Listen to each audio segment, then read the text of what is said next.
तर भिजवायचं चालू आहे बघा. पाणी असं दंडातनं आलेलं दिसतंय का तुम्हाला? बघा हे आपलं दंडातनं पाणी असं येते, वर आहे चंबर. आणि बघा हे आता आपल्या ह्या एका साऱ्यावर लावलेलं आहे पाणी. आणि बघा हे असं साऱ्यातून पाणी जात आहे खाली. तर बघा गहू कसा आहे. गहू एकदम मस्तपैकी आलेला आहे का नाही, आपला दाटबीट झालेला आहे. आणि तुम्हाला बघू शकता बघा तुम्ही, ह्याच्यात आपल्या गव्हामध्ये बघा रोप आहे ती बुरीची. तर हे पाणी असं इथपर्यंत चाललेलं आहे. तर पाणी फास्ट जातं या, ओलं असल्यामुळे भिजवलेलं असल्यामुळे पाणी पळतंय बघा. तर बघा दिसतंय का तुम्हाला गव्हामधून पाणी असं गेलेलं आपलं. तर बघा बुरीचं रोप एवढं झालेलं आहे आपलं गव्हामधून. तर बऱ्यापैकी उंची झालेलं आहे, पण दाटण झालेलं आहे गव्हामधून. आहे का बघा कसं फ्रेशपैकी आहे, पण गव्हाची त्याला दाटण झालेली आहे. तर बघा आपला सारा चाललेला आहे खाली. तर पाणी चाललेलं आहे खाली. तर बघू शकता तुम्ही बघा हो का हे असं पाणी चाललेलं आहे. आणि हे बघा हे इथंपर्यंत पाणी आलं आहे. आपलं सारा लांब आहे, जवळ नाही पाणी. पण आता तुम्ही साऱ्यातून पाणी बघा खाली कुठपर्यंत गेले. तेव्हा ती दिसते का पांढरा पट्टा, ते आपल्या पिरूत पाणी गेलेलं आहे बघा. आपल्या साऱ्यातलं गव्हातलं पाणी खाली पिरूतनं थेट खाली जातं साऱ्यातनं. हे बघा इकडचं आपलं राहिलेलं आहे भिजवायचा गहू एवढा असा. आणि हे इकडं असा आहे बघा. तर हे बघा हे असा दिसतोय मागं आपला गहू बघा भिजवलेला. तर हे इथनं इकडं राहिलेला आहे साईडचा. तर बघा असं इथं पातळ झालेला आहे गहू थोडासा, आणि असा आलेला आहे दाटपैकी. तर बघा कसा वाटतोय आपला गहू आणि कसा नाही. तर बघा हे बोरीची रोपं सुद्धा. तर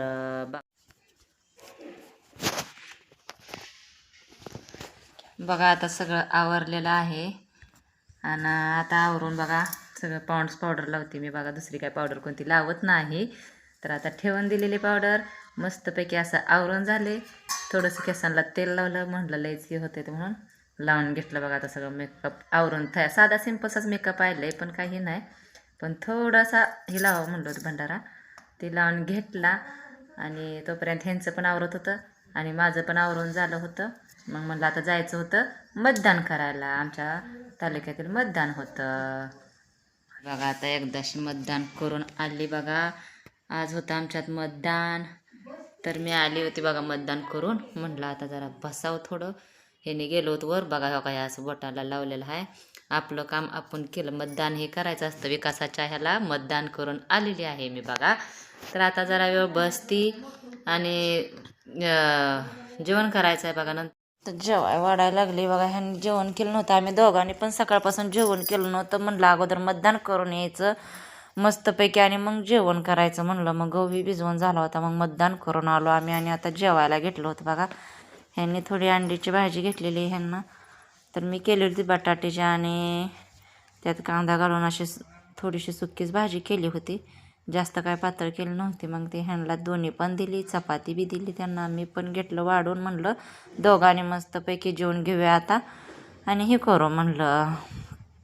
तर ही बघा मी काल गेली होती तिकडं आमच्या मावशीच्याकडं. ही सुद्धा सगळीकडून आली. ती आमच्या मावशीने देशी केळं दिली होती. त्यांच्या घरी होती ना केळीची झाडं, त्यामुळे त्याने देशी केळं दिली. ही केळी लई गोड आहे ती बघा. इतकी गोड आहे ती की केळं बासच. म्हणजे खायला देशी केळं चांगली लागते ती तसं म्हणलं तर बरं का. आणि जेवायला सुरुवात केली आम्ही बघा आता.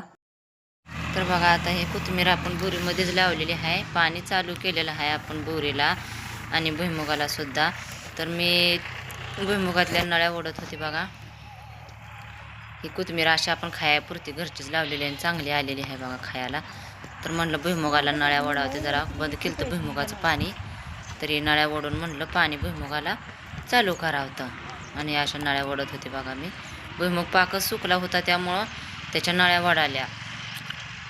पाणी बंद होते ना, त्याला चाव्या केल्या नव्हत्या, अशावर पिचकावून ठेवलेले असते तिथे. मग खालून वडायला लागतं त्या नळ्या. त्यावेळेस मग तेव्हा पाणी चालू होतं आहे त्याला. आणि सगळ्या नळ्या वडायला लागतं त्या एटो झड भुईमुगाच्या साऱ्यांच्या. त्याला चाव्या नाही त्या ना काय नाही त्या. तर हे बघा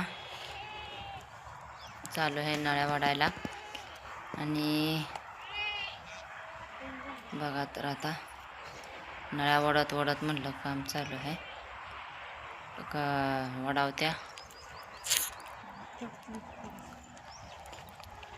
गवत पण झाले भरपूर बोरीत. म्हणलं गवत थोडंसं काढावतं शरडांना. आणि हे लसूण बघा कसं बोरीच्या आळ्यातनी लेट लावलेल्या, मागणं लावलेल्या. सगळ्यात काय आधी लावला नव्हतं, सगळ्या मागणं. म्हणलं जागा शिल्लक आहे तर एवढा लावून घ्यावा होता. आणि परत मग म्हणलं गवत आहे तर भिजवलेलं रान होतं ती बोलत येते गवताच्या ह्याला नोगा खाली मुलकाचं ओपडाय गेल्यावर ना. तर लेतं आणि नव्हतं 2-3 वळीत आहे तेवढा राहिलेला. शेळ्यांसाठीच ठेवलेला आपण. ते का गवत खुरपलं नव्हतं वळी बघा. आणि थोडं होतं पडलेलं होतं ती. पिशवीतलं टोचलेलं आहे तर मका कशी आली होती बघा. आणि हे कसं फुल किती छान वाटतंय फुली बघा, दिसायला किती छान आहे ती फुल, पण कांद्याचं आहे. आणि भुईमुगाला पाणी चालू झालेलं आहे तर बघा, हे आपण मिरच्या सुद्धा आपल्या बुरीच्या या पटातनं एक वळा आपट लावलेली तर पिकलेले. त्या मिरच्या काय तोडल्या नाही, त्या तोडायला आले. त्या मिरच्या लई पिकलेल्या आहेत त्या, तर तोडून घ्यायच्या त्या. आणि हे बघा अशी मका कुठं तर टोचलेली होती ती, पण किती छान उगवली या, शेळ्यासनी खायला होईल म्हणलं म्हणून तर भारी आलेली आहे मका. हे बघा मका तर. आणि ही एक भुईमुगाचा पट्टा एकच राहिलेला आहे खुरपायचा, ती राहिलाच बघा, मागं खुरपलाच नाही. शेवटाला त्याला टाईम बी मिळाला नाही, काय नाही, तिसरीच कामं वाढत गेली. आणि हे आमचा लसूण बघा, लसूण भिजवायला म्हटलं भिजवून घ्यावं, पाण्याला आला होता किती सुकलाय लसूण बघा. तर एकच वाफा भिजलेला आहे, दुसऱ्या वाफायला काय पाणीच गेलं नाही. तोपर्यंत लाईटच गेली आणि बंदच झालं पाणीच. लाईट गेली आता, कधी लाईट येते कधी नाही माहीत. हे खालचा वाफा राहिलेला आहे आपला भिजायचा बघा. आणि हे कांद्याची फुलं किती छान. तरी बघा आता आपलं बोरीचं झाड कशाने सुकलंय काय कळत ना बघा. ही पानं नुसती ही झाली, ती पूर्ण झाड सुकलं. हे काय झाले झाडाला काय कळत ना. तर कोणाला माहिती असेल तर सांगा. म्हणजे बघा हे आपला वेल आहे, दोडक्याचा वेल टोचलेला, किती भारी वेल आलेला आहे बघा तुम्ही. आणि आता बघा गवत घेतलं शेळ्यासनी आणि निघाली शेळ्यासनी टाकायला घरला बघा. घेऊन चालली घरी, म्हणलं शेळ्यासनी गवत टाकावा.